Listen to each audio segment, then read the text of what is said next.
This program is brought to you by the Arbor Suite, Historic Mariposa. Book your stay today online at airbnb.com. So hi, and welcome to A Little Bit of This and That in Mariposa. I'm your host, Carol Dewey, and today with me I have glass artist Becky Caraco. She's here to join me today. She's working on something over there, and I'm going to tell you a little bit about what's going on in Mariposa. There's some things happening pretty soon, and you might need to get prepared, save your pennies, save your dollars, so that you can go and have some fun in Mariposa. We have on April 2nd, there's the Takeover at the Alley, and the Trespassers are going to be playing, and it's going to be a fun time. Everybody's going to have a great time. I know I'm going to be there. And then there's also, let's see, there's a skate park comp for the competition in 2016. I'm not sure how long that's been going on. I'm not sure whether this is the first year it's happening, but Tony Morrow's putting it together, and we have like a world-class skate park right here in Mariposa. It's a gem, and the world needs to know about it. And so I think it's April 30th during the Butterfly Festival, the skate competition is going to be going on, so get your skateboards out, everybody, and invite your friends from all over the world to come and take part in this thing. Okay? It should be a fun time. And what else is there? There's one more thing coming up that I had down here. Let's see, that's the alley. Oh, Arts Night. It's going to happen at the high school, and that happens on April 22nd, which is also Earth Day, so there's a lot going on there. So all that being said, let's get down to this. Let's see what Becky Caraco has to say. She's got fun stuff going on. Hey, Becky, thanks for joining me. Thanks for having me. Yeah, you have all kinds of stuff here, huh? I do a little of this and that as well. Truly, I'm always saying I'm a dabbler. That's fun. Well, now, how did you get into this? Because this is beautiful. You have buttons, and you have beads, and oh my gosh, they're beautiful. They are embellished. Well, I've always been a artsy kind of person. I grew up with a mom who we did crafts when I was growing up and sewing, and my mom, we'd do a weekend project of silk painting and fun things like that when I was growing up. So I'm always been a doer, as I say. Yeah. But I used to do ceramics. I used to sit at the wheel and make pottery, and that was my happy thing, and I loved it. And then I found an old kiln at a yard sale, and it kind of, pushed me forward with my ceramics. And then one day a friend of mine told me that I could actually melt glass in my kiln, and that had never occurred to me. I had never even thought about glass. I had always liked beads. I used to make jewelry all the time and stuff like that, but it never occurred to me to make my own beads, let alone melt glass together and do all that. So that really pushed me way forward. And then when I learned to make beads, and then especially when I learned to make beads, within a couple months I took an advanced class. That's where I learned a lot of this floral decoration on top of the beads. I haven't done a lot of these in a while. These are fun. That one right there can take me like 20 minutes to make, and that's constantly in the flame, keeping it hot, having to warm it, shape it, add the glass decor on top, and all of that has happened at one time. Right. They're super intense, and I have to always be in the right mindset to work on something like that. And well, it looks like there's metal even. The colors are just I mix my own colors. So I take the glass that I use for making beads looks like this, and it comes in lots and lots of different colors. And this right here is the dichroic glass that we all love because it's sparkly and pretty. But that's what you're seeing in there is maybe a little bit of something like this mixed in. I do a lot of my own formulas where I'll take several colors, mush them together, make them in the flame, and then pull them out into a long rod like this. So is that how you did these? I love these. Those are the same kind of thing where I'm just basically, it's not this same glass, but it's glass that has different striping in it. So when I'm melting it in the flame, I'm twisting it and creating the shape at the same time. When I make a bead, I make it on what we call a mandrel.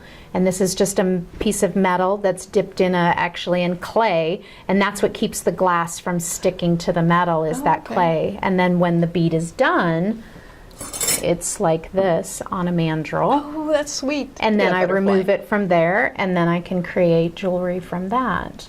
Yeah. So yeah, so the beads really became my favorite thing, and I am one of those that always has to have a purpose for everything I do. So just making random beads wasn't enough. I had to make beads for my jewelry, and then I'm a knitter, so I started making beads and different things for embellishing knitting, and then along the way several friends got me interested in making actually buttons with the 2 holes. So it's like having building it on 2 mandrels to make the button, and then that way it's one of those things where you're embellishing something handmade with handmade, and it just is so much fun. So that's become kind of a little niche for me. I sell to a lot of knitting shops, different kinds of buttons. I have my single hole buttons and different kinds of, that one's fun with the ruffles. And then this year I started making even clear buttons. I'm all into color, but clear is awesome too because it shows whatever color the yarn is, and it shows that off too. So yeah, so that became one of my little niches. But I'm always going to be a jewelry artist. I love making jewelry. I love taking my beads and turning them into something, you know, that I had in mind, just a simple pair of earrings, but then taking a beautiful gemstone chain and adding a simple bead to that. And then of course, and this is gonna, actually I'm gonna be teaching a couple classes coming up in April and May. This is gonna be one of the classes I'm gonna teach. This is a really fun necklace. It's just a whole little mishmash of pearls and my glass beads and some gemstones and whatnot. And it's beautiful. Actually crocheted with a crochet hook. Crocheted? Yes. I don't know how to crochet anything but a single chain, but hey, I make it look good. That's beautiful. It's just a fine little thread of wire, and all crocheted on there. It's a really fun necklace to make. So I'm going to be doing that as a class coming up, and I'll be announcing the classes on my Facebook page on Becky Caraco Designs. So that is going to be a class, and then also the earrings like what I'm wearing. There's another pair here in the green. That's going to be another class that I'm going to be offering as well. This one's perfect for Easter. It's a little lamb. little lamb. Little lamb. And you can imagine, so knitters go crazy over lambs because that's where wool comes from. Sure.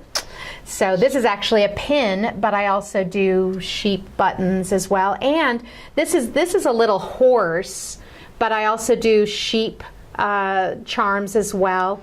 Now knitters use what is called, that's brand new. I just started making horses. But knitters use what's called stitch markers, and that's how they mark their way when they're doing a really difficult pattern in like a sweater, like the cables and things.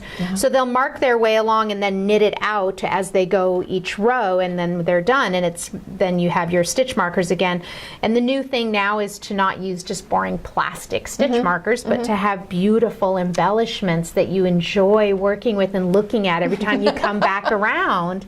So that's a new little thing that I've gotten into as well with my knitting people.